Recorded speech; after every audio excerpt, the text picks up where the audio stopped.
Welcome to the Great Beer State podcast from the Michigan Brewers Guild. The Great Beer State is a weekly show sharing conversations and stories from the passionate people who contribute to our vibrant Michigan beer community. It is made up of a mix between full-length archived interviews from the Guild's first documentary book project, A Rising Tide, Stories from the Michigan Brewers Guild, and conversations recorded in the here and now.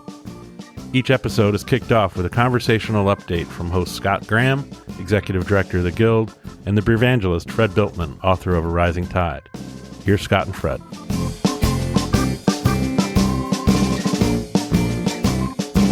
Welcome to the Michigan Great Beer State podcast. It's season 2, episode 7. My name's Fred. I'm here with my good friend Scott Graham, who's the Executive Director. We've got some fun stuff for you today, so welcome to all, and welcome, Scott. Thanks, Fred. Nice to see you again. Yeah, likewise. And we're moving along here in spring. It's hard to tell some days whether it's spring or winter or fall. I don't know what. We've got some strange weather happening, whether you look at the COVID landscape or up into the sky and see snow in late April. Either way, it's still spring and stuff's starting to grow. So hopefully everybody's getting outdoors and enjoying a patio beer now and again. Anything else new in your world? I think that's definitely happening. Well, it's a really interesting time. As we record this, we're just kind of coming down off of our third wave of COVID. I think the big game changer is the vaccine that's getting pretty widely distributed.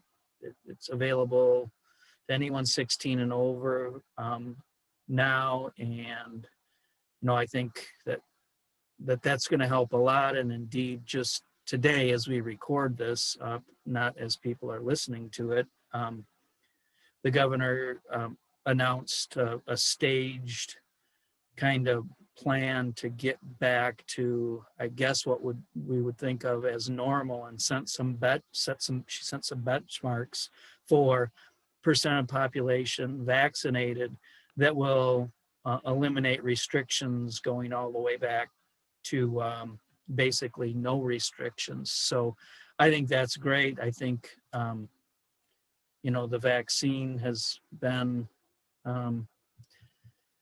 I don't want to call it a miracle, but I would say it's been a really great thing in terms of giving us, light at the end of the tunnel where things can get back to a more normal situation, and there can be beer festivals and people inside and in-person conferences. So let's hope that all that progresses along and that we don't have unexpected hiccups in the process. Yeah, let's hope. It's been a long road, and we know that includes everybody all over worldwide. And then, of course, our community here in Michigan, it's consumers and breweries and staff. And there isn't a type of person or an individual that hasn't been affected and challenged in some way. So hearts go out to everybody, and as well as our encouragement for getting back to some sense of normalcy, whatever that looks like. I don't think we'll ever get back to where we were, but we'll come out of it stronger and smarter and still able to enjoy some delicious Michigan beer. Yes, sir. Unless there's other announcements besides reminder, are there still spots for golf outing registrations? Yeah, golf outings coming along. We've got our first one coming up in June, and we've got a good bunch of golfers, but there's still room for more, either individuals, twosomes, or foursomes. It's not completely full, and we've got lots of room for sponsorship still. So if you are wanting to get involved, please check it out on our website at mibeer.com. All right, so we'll take that cue to shift into our Brewers Dozen. We're in my stomping grounds here with a collection of Lakeshore breweries. Shout out to member breweries moving around the state. You want to kick us off? Yeah, let's start with longtime industry staple, New Holland Brewing in Holland. So the pub, I guess it's not the original pub, but it kind of seems like that now, It's the on 8th descendant Street of the downtown. original. Yeah, it's a descendant of the original Yes. pub. Uh, they're on 8th Street in downtown Holland, Michigan. Just 2 doors down is Our Brewing Company. That's OUR. Great, great brewery right on 8th Street. Another brewery in Holland that's been growing and doing a great job evolving, I think, is Big Lake Brewing. Absolutely. And they also have a new location now, a couple years old, but more in the downtown stretch versus where they started. And then the youngest of the bunch, Brewery 424. And we'll wrap up the Holland breweries with the New Holland Brewing production facility, where I'm pretty sure that they'll be getting back to tours. I don't know if they're doing them now, but the bigger New Holland brewery. Yep. And then you come about, I don't know, 15, 20 minutes south. And in Saugatuck, you've got Guardian Brewing Company. Yep. And the Mitten Brewing Company, Saugatuck, so an offshoot of the Mitten. And those two breweries both have current board members with Kim and Max, respectively, serving the Brewers Guild community with their leadership. And then just up the street, or kind of between them maybe, is Saugatuck Brewing Company in Douglas. Yeah, again, as Saugatuck grew, they started in Saugatuck, but when they expanded, they moved to nearby Douglas. And if you travel a little south of Saugatuck towards South Haven, you get to Waypost Brewing, which is in or near Fenville, I guess. Yep. I would say it's technically on the edge of Glen with a Fenville address. So they're a Fenville brewery in my mind. But if you're in the area, head a little south towards Glen. South Haven Brew Pub starts a trio of breweries in another lake community, South Haven, just about 20 minutes south of Fenville. Yep, and South Haven Brew Pub is in the downtown area, as is Harbor Light Brewery. It's right downtown. Fun stop in a beach in Port Town, beach town, I guess. And wrapping up our Brewers Dozen is Three Blondes Brewing Company, also in South Haven, Michigan. So that's a nice little stretch of lakeshore right in my neck of the woods. A lot of great breweries, a lot of great stuff to do. So come on out and wave as you go by. So that brings us to our guest interview this week. We're going back to the Rising Tide Volume 1 archives. Long form interviews we did in 2018 to create that book that was released in 2019. And we're talking to Tim Suprise, who is an inaugural board member, founder of Arcadia Ales. And, it's a really interesting sort of time to listen to. Arcadia has since closed, unfortunately, and he's moved on to other things. I think independent career of consulting, and then following that there were other advancements, including Shorts buying the brands of Arcadia. So the whole transition, you might be able to speak to more details there, but of course that stuff happened after this interview. So we're sitting in Arcadia Ales in their Kalamazoo location, which was a new expansion for them a while back. Sitting in their pub talking to Tim while they're actively open and brewing. So just a little context for that. But I thought it was really great. I always love talking to Tim. He's a thoughtful person who sees a lot of the big picture. And I thought he spoke really well to not only what it was like to invest in a brewery in the early days, but also what it was like to sort of navigate through the community. But, it's also interesting considering what happened later. But he spoke, I thought, to the risk, especially for the early entries. Anybody pre-2000, the degree of risk and sort of complication in trying to get open at all was really considerable. And I thought he painted that picture well. Yeah, Tim, as Tim always does, he's a good one to listen to. And you know, we've known Tim for a long time. He's been part of the fabric of the community since the early days, and certainly a longtime supporter of the Brewers Guild. He continues to be supportive, even though Arcadia is, I guess I wouldn't call it a thing of the past, but the breweries are closed, and as you mentioned, the brands have been sold, so they're still in production. It's nice to see the beer still available, and think of Tim and what he created.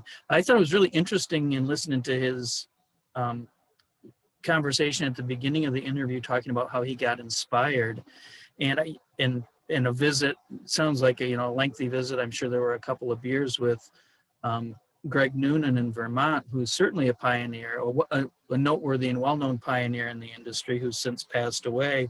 And Tim didn't say this, but my guess is that they didn't know each other. But here's somebody that would take you in, talk to you, share what they're doing, and feed your enthusiasm with theirs, which is a real part of our industry. And it's interesting to note that really wasn't that long ago that was going on. So that was a great part of the interview. Yeah, absolutely. And he covered a lot of ground. I thought he spoke to the thing that the bell we keep ringing a lot, I think, because there are so many of us that think it's important, but that role of networking and coming together and even stepping outside of the marketplace. He is a really good voice for championing the value of that, of getting away from some of the pressures of the marketplace and the in-between part of the conference and what all of that sort of work together and just coming together did for the connections across our community. Big advocate for that. And there he was continuing to talk about how we could keep doing it better in this era. So I think that was really interesting to hear. And I'll leave a lot of that story for the listeners to hear straight from him.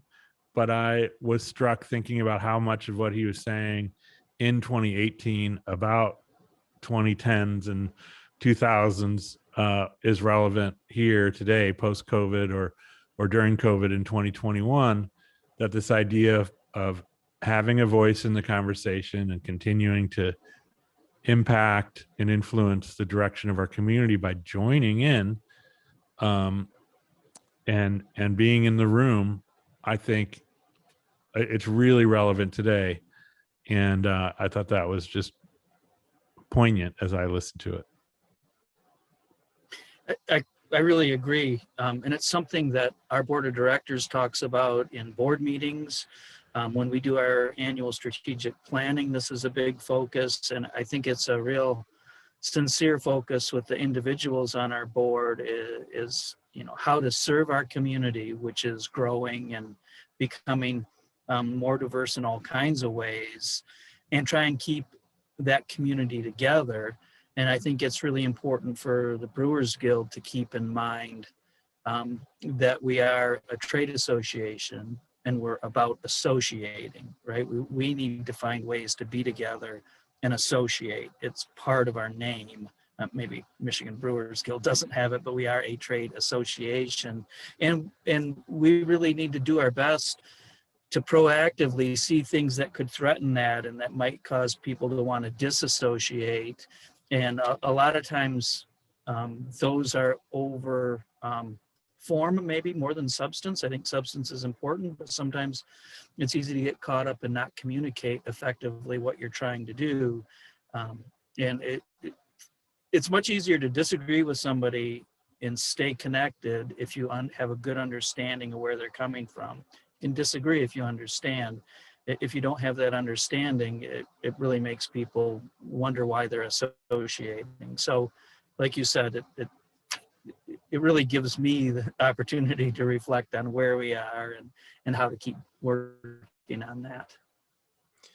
Yeah, and I think, while this is a bit of trade talk, and I'm sure there's listeners of all different types out there, both just beer lovers and beer drinkers as well as brewery members, but I think I'd love to just nudge any brewery that's, say, less than 5 or less than 10 years old, that I think when we started parts of this project, we really wanted to highlight the reasons we came together, the way we came together, and what helped make this all remarkable, so that we could keep that going forward. That it's I think on the other side, one of the worries is that it just seems like, well, it doesn't seem like this to me, but one could worry that you don't want to just self-congratulate the early years and say, look at what we did, wasn't it great, in the past tense.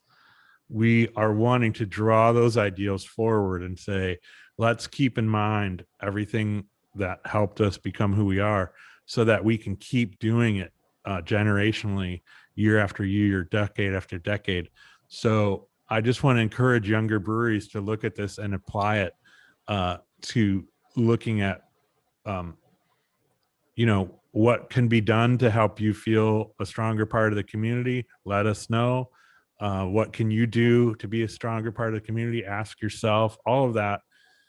These sorts of conversations, talking about how we came together, that's what the hope is that it makes us stronger as we look ahead. So I can get off the soapbox now, but I think this was an interview that helped. It helped illustrate that why we're looking back to those early years is not just to put them on the wall like a plaque, but to have that continue to be our purpose and sort of our lifeblood. Yeah, and it informs where we are today. And I'll quote one of the favorite bumper stickers that I've seen that says, these are the good old days. Right? Yeah, and that continues. So right on. Well, now is the good old days. So here's to all of the good old days, past, present, and future. And we'll hand it over to Tim Suprise at Arcadia Ales, fall of 2018, Kalamazoo, Michigan. Take it away, Tim. Cheers to Tim.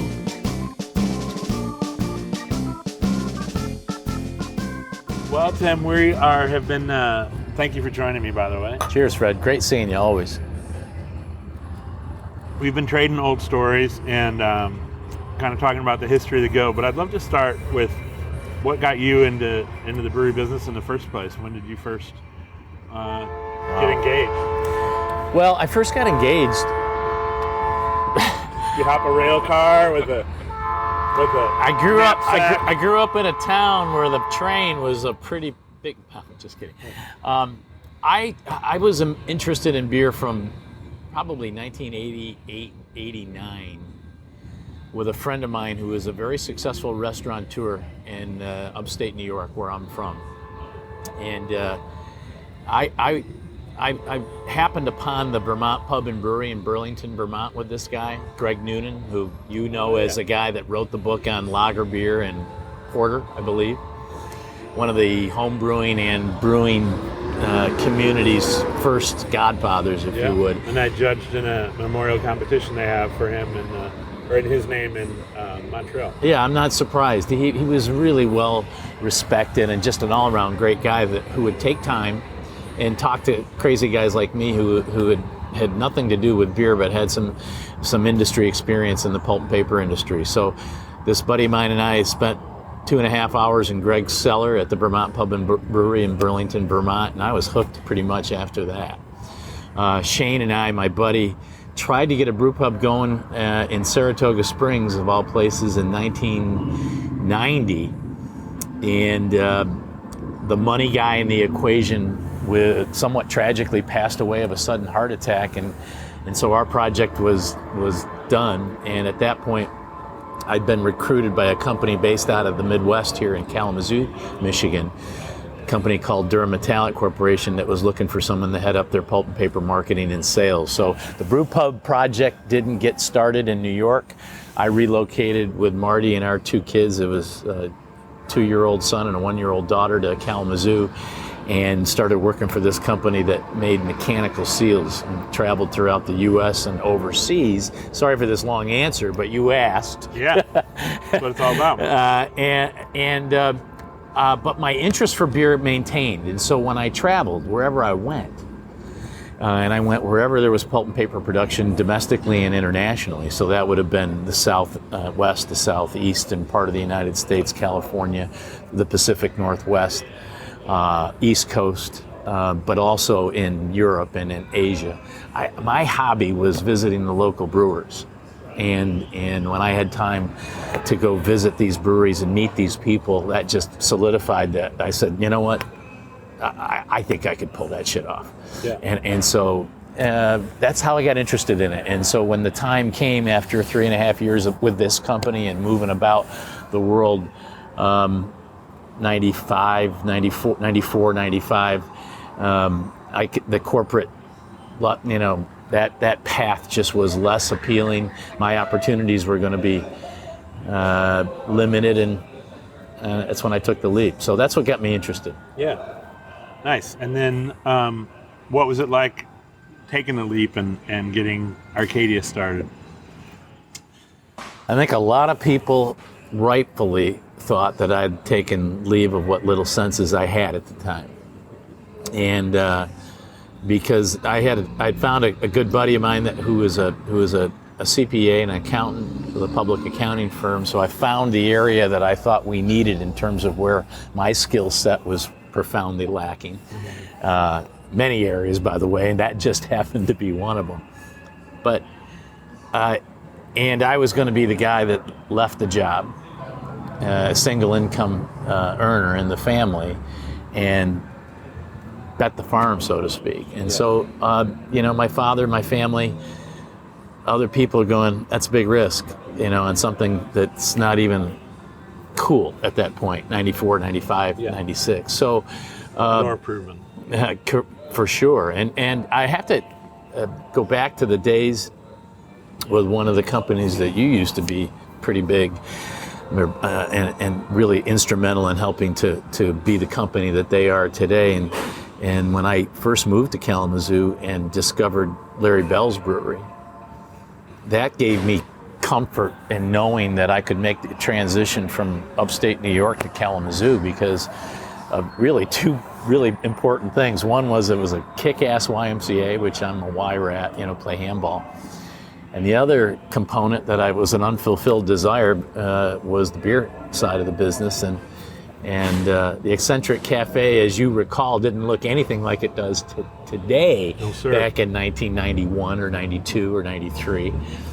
But it was, in fact, an existing operation by then that had people in very modest space for some beers. And admittedly, I cultivated that desire to get up the cojones to take that leap by spending a fair amount of money sitting in Larry's joint, sitting on those picnic tables and drinking a number of their beers and enjoying most of them. And so, there could be a whole conversation on getting Arcadia started and everything, but you end up figuring out a way to get that open and to make that leap.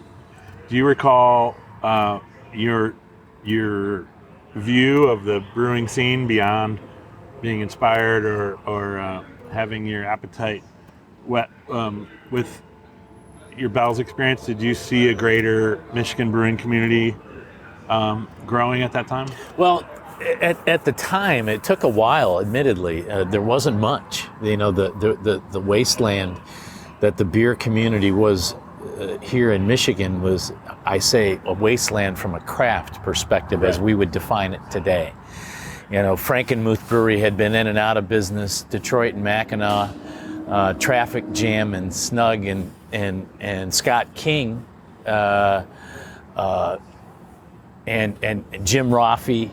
There was a handful of people out there doing some work. What was his name down in Lawton? Oh yeah. Phil. Dusters. Yeah, Dusters Brewery. You remember his last name? Oh yeah. He was a character. He was a character. But there wasn't a lot of certainly it was an unproven category, and you got to give. And what year did you get open in? We got open in Battle Creek in 1996. And So you had, if I remember correctly, you had drawn up a plan to open in Kalamazoo and then ended up in Battle Creek. Can Correct. you give a thumbnail sketch of that? yeah, I do.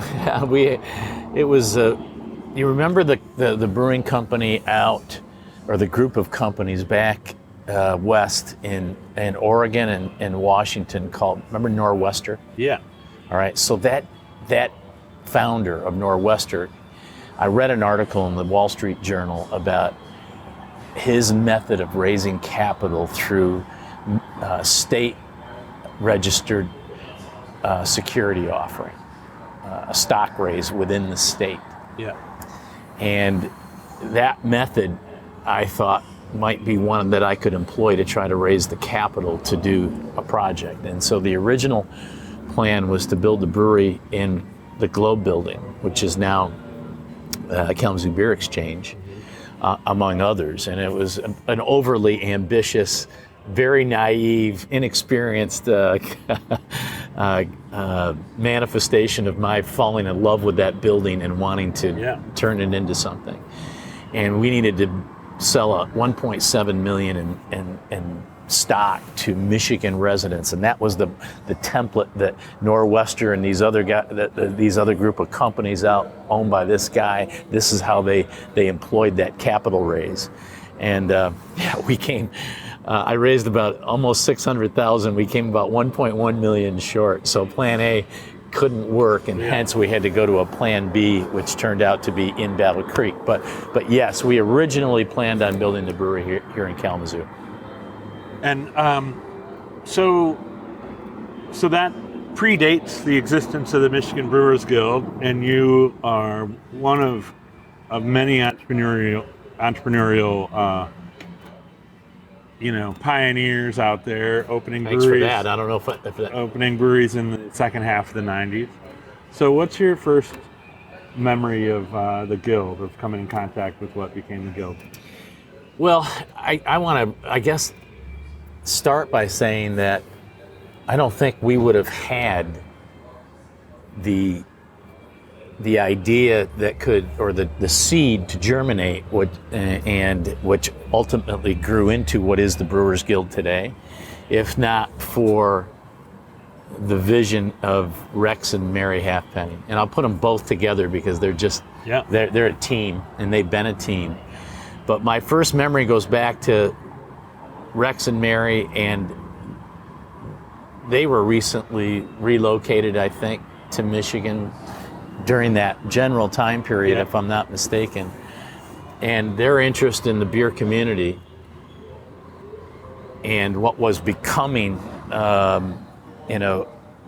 few, in addition to some of those pioneers that we talked about earlier, the true pioneers, Larry Bell, Phil, I can't remember Phil's name, Jim Roffey, the guys at Detroit Mackinac, Traffic Jam and Snug. And of course, remember, this is a state that was dominated by Stroh's Brewing Company out of Detroit. So Detroit was a big brewery, but John Lenardos and his Motor City, and I can't recall when John got going, but it was might have been before pre-Guild. I'm pretty sure. It was, and he basically picked up where Tom Burns left off. So Detroit Mackinac became Motor City. Right. It was like the continuous. So slice. that was we have it. I think it was 94, 95 became Motor City. Yeah.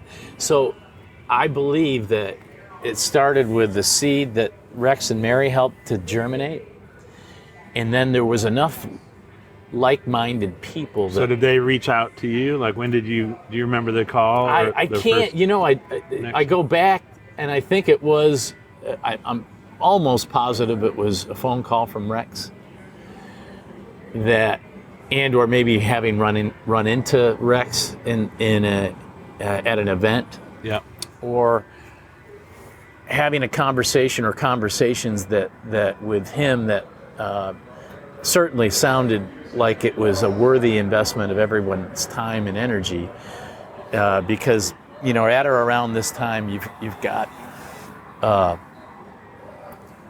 New Holland Brewing Company getting started, and Founders Brewing Company, and obviously Matt and Renee Greff and Arbor of brewing, but Ron Jeffries. I mean, there was a handful of people that if you had the same conversation with, and I'm Rex or Mary Halfpenny, and you ask them whether they'd be willing to come and come to a meeting, and can we come together because it looks like we've got something going here. Yeah. I think there was enough like-minded people that said absolutely.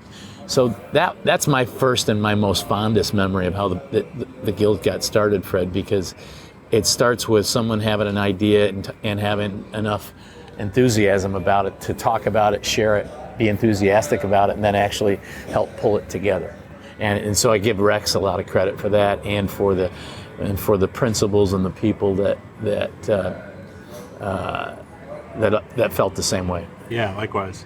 And do you feel like the tenor of the community of breweries getting started, was the tenor changed by the formation of the Guild? Like, did you feel like the people you were aware of, did your overall tone with how you felt about the brewing community, was it affected by the subsequent first couple years of the Guild existing? Yeah, absolutely. And in fact, I think it, and I don't want to sound like, I was a Guild advocate before I was a Guild advocate, but the principles of what a Guild should stand for come very easily for me. You'll recall when we got all this started, what we laid out as our mission purposefully omitted the competitive nature of our business. Yeah. And it also purposefully omitted the governmental affairs, legislative / political element of our industry, which, as you know, is competitive and can be divisive. And so where at the beginning, 95, 96, 97, 98, we're looking at, or some among our community are looking at the other guy in the same category as their competitor. It was always easy for me, it's always been easy for me to see that the rising tide would lift all boats. And I'd always go back to where, the commercial real estate reality of where automobile dealerships find themselves, where fast food restaurants find themselves. I mean, it's a very simplistic way of looking at it, but when people go to an area, if they go to a category, they go to it. Yeah. And they purchase from within. The hub. Yeah, they purchase from within. And then that lifts all the boats. So I do think that the first couple of years of what the Guild's impact was pretty profound in varying degrees on all of us. And were you on the inaugural board? I was. I was privileged to be a part of the first board and its second president. So Larry was the first president of the board, and I was the second president. And so I felt privileged for that opportunity because it was certainly, as you know, an evolutionary process. We started out as, I think a 1-year term for Larry and a 1-year or 2-year term for me eventually evolved into a multiple-year term for you Yeah. and Eric Brigham. Yeah. And so, as an organization, as a community, we've evolved, but I think we did it at the right pace and with the right core principles. Again, going back to those two things that we purposefully didn't want to be about. Yeah. Competing with each other in competitions and keeping the legislative government / political element out of the mix until such time as we'd evolved and become a bit more internally capable, more infrastructure, more sophisticated in those realms, because you need to be. So what's that like for you, or what do you see as the, I don't know, maybe more the nuts and bolts of that? Like, where has, from your initial years on that inaugural board, and thinking about what our original objectives and what our original challenges were, now it's decades later, and the guild has morphed, the community has morphed. What do you, how would you describe that process, or what do you, how does modern day Michigan brewing scene and Michigan Brewers Guild compare to those original thoughts?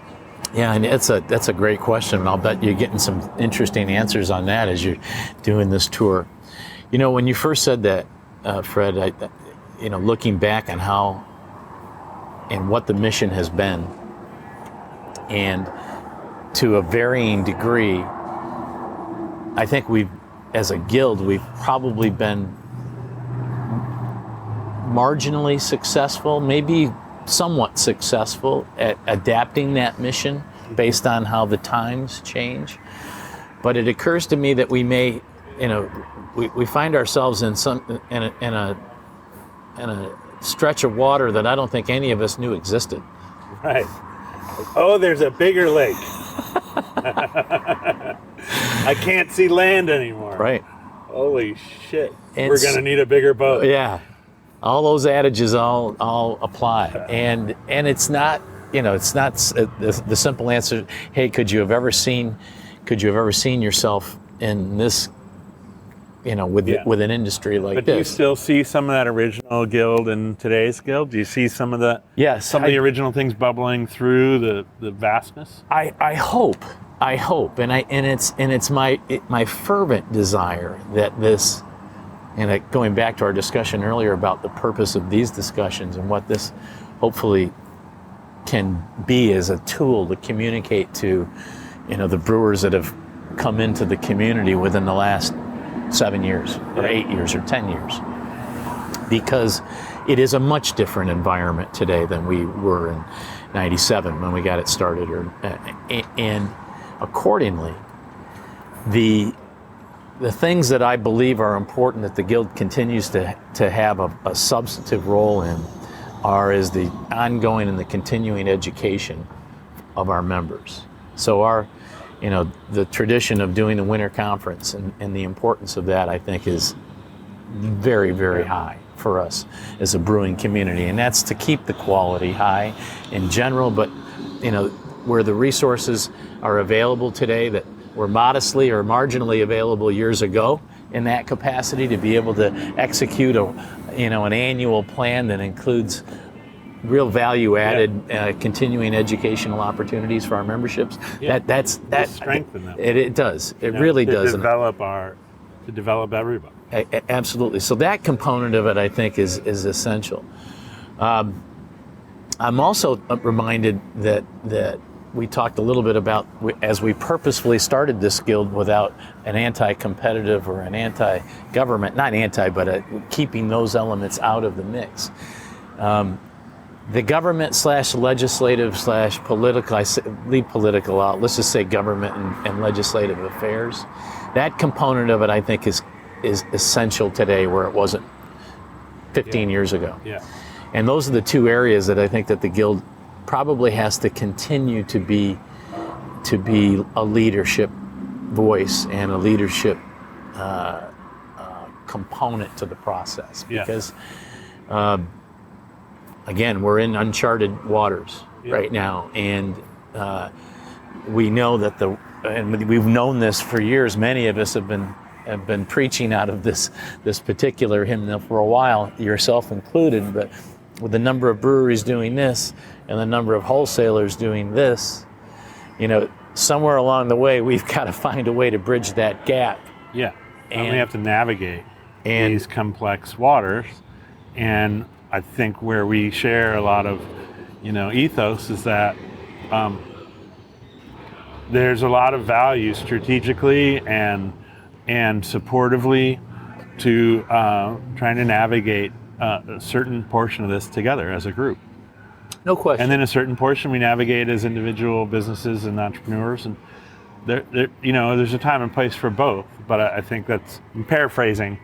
But I feel like navigation and strategy requires some community coming together. It does, and so keeping our ability to and this is going to sound pretty radical, but I believe that instead of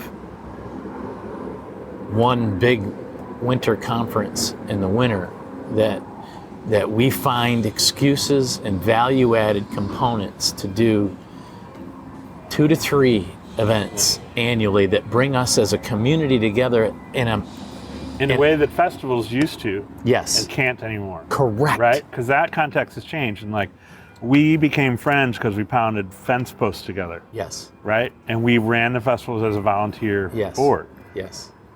So I hear what you're saying, that so now it's easy to not be in the same room as your guild family because the festivals have become their own beast. Exactly. Which is success. Which is a success. But what do we do now? And therein lies the rub, as the Bard would say, is that now is our mission the same? Right. Who would have thought in 1999, or I think it was 99, my last outgoing act, the one I'm proudest of, was moving from the festival from Novi, Michigan to Ypsilanti. Yeah.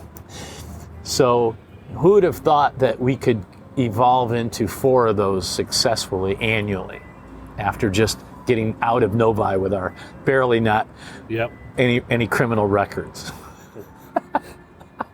So well, and we survived. I was on the team, the relocation team to Frog Island. I remember being very involved with. And our first year, we may have over forecasted our success.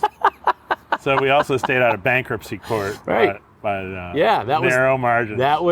We were just changing the venue.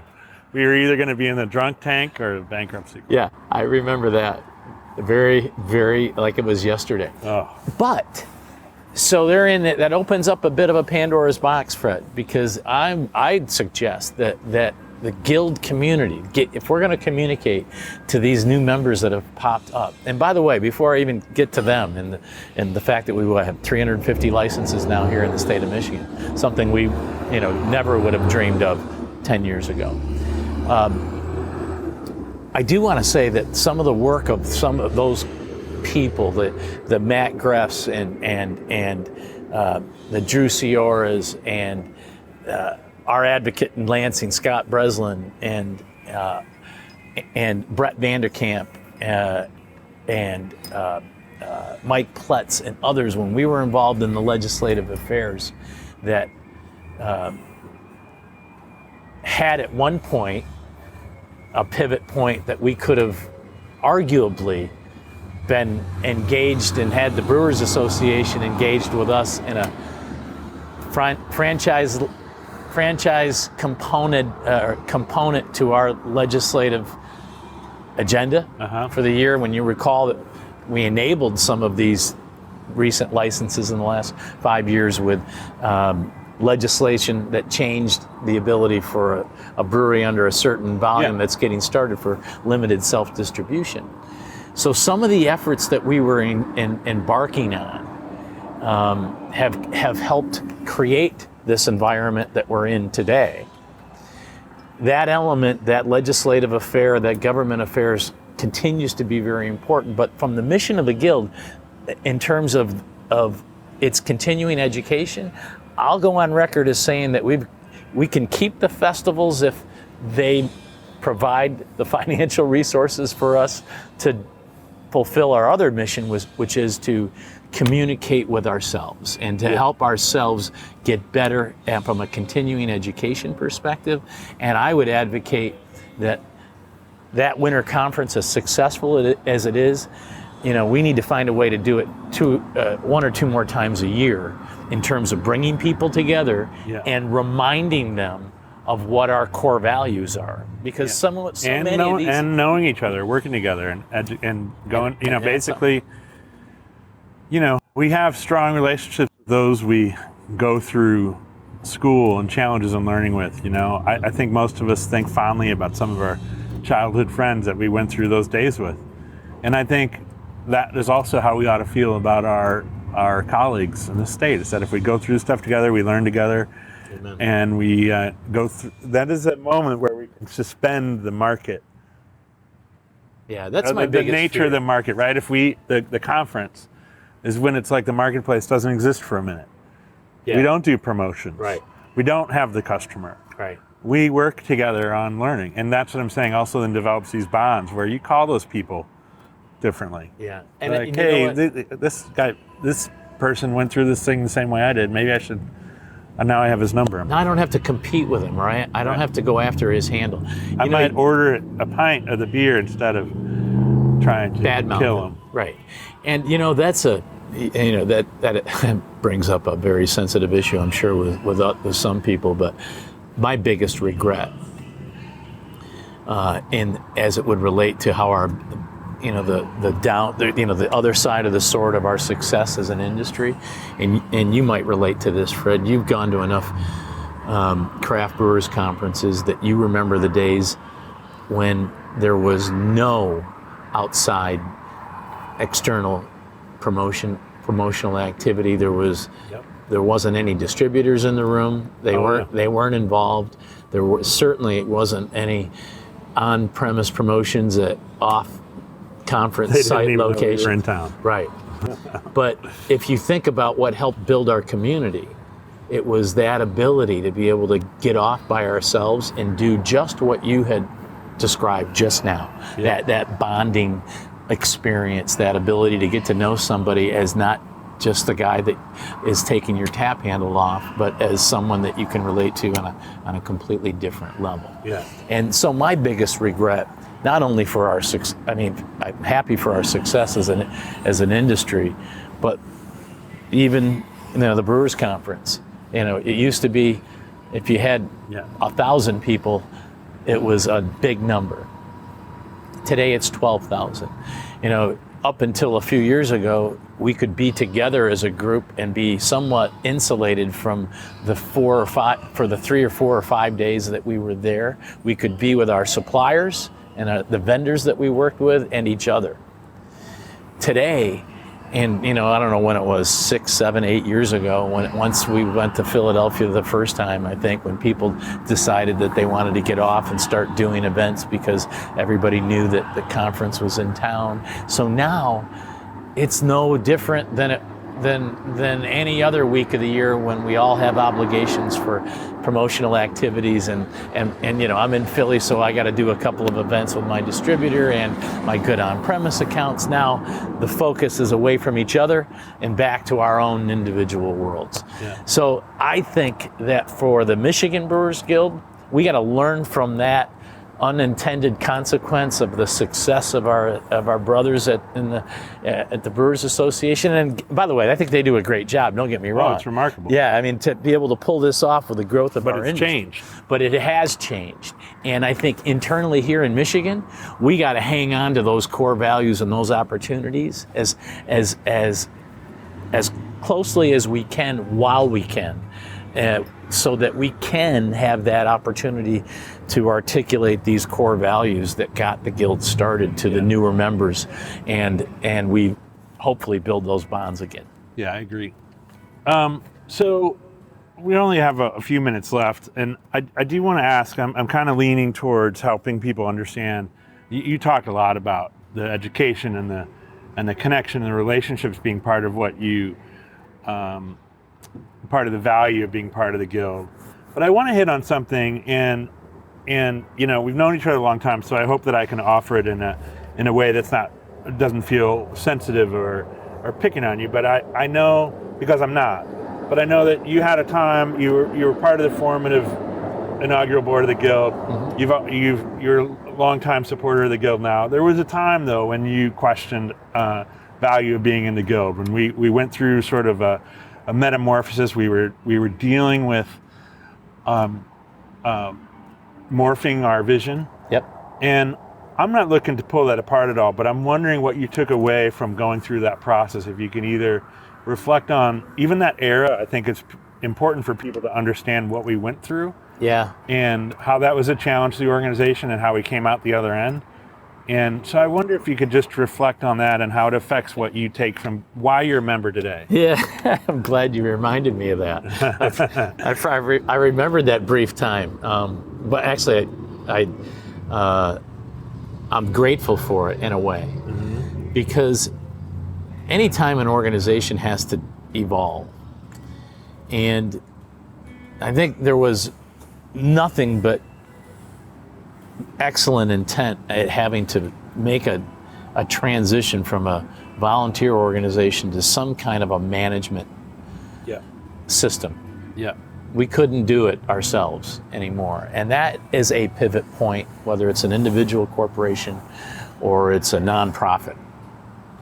Doesn't matter if it's private or nonprofit or government, for God's sakes. But you reach a pivot point where you have to make a change, and the people or the execution of the components to fulfill the mission requires more than those that are running the organization are capable.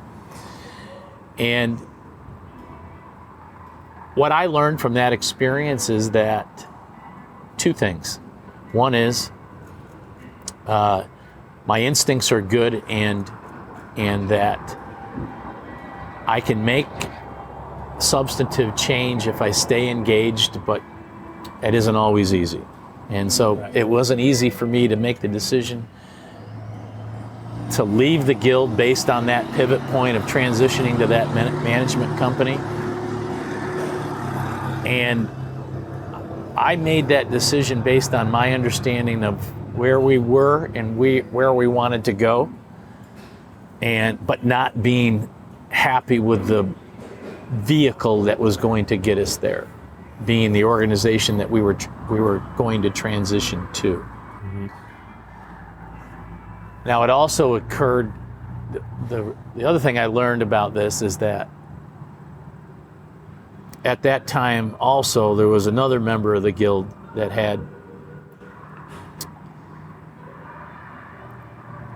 had made the decision to leave, but it was,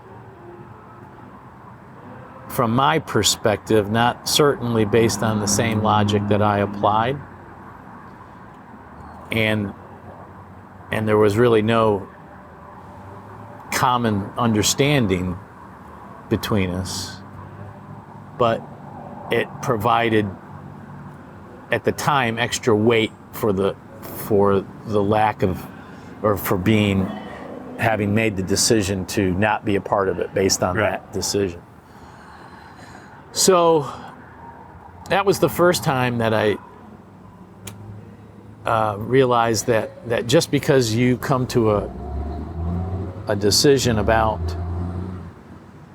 a given step in an organization that you've been a part of, and it may seem like you're in alliance with one or more members, that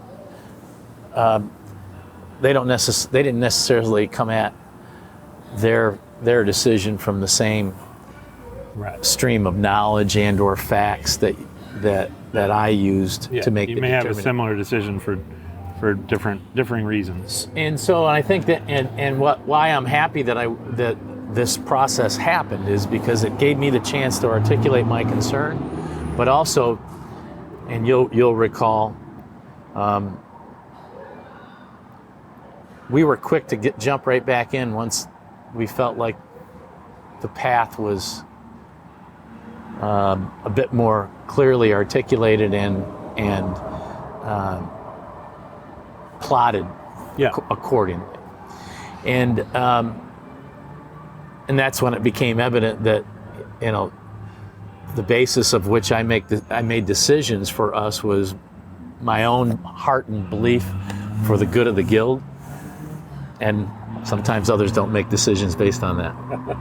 Let me just say it that way. Yeah, and thank you for sharing that, because I think that does reflect, one of the things I know that I've taken away personally is just that, being in, you can think you're part of this larger conversation, but we all can be in our own businesses, and we're planning to, especially at the time, people who are coming by and telling us about other breweries.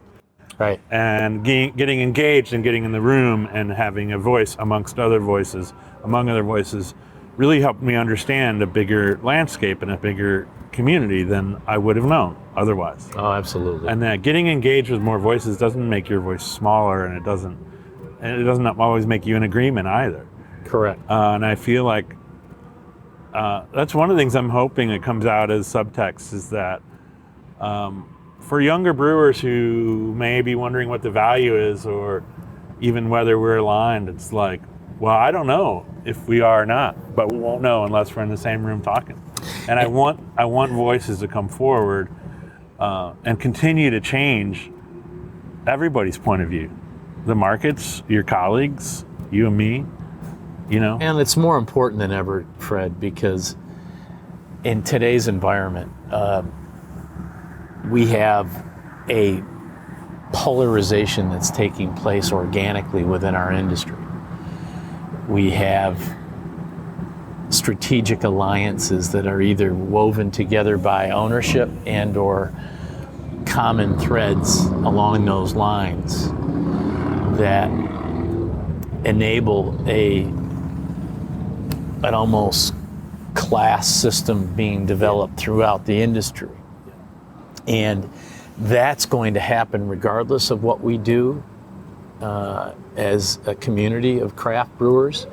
But the only, and I believe this, maybe not the only, but a key element in our ability to your point earlier, to continue to evolve as an organization so that voices can be heard, so that these new generation and or these circumstances and times are reflected in the voices of many.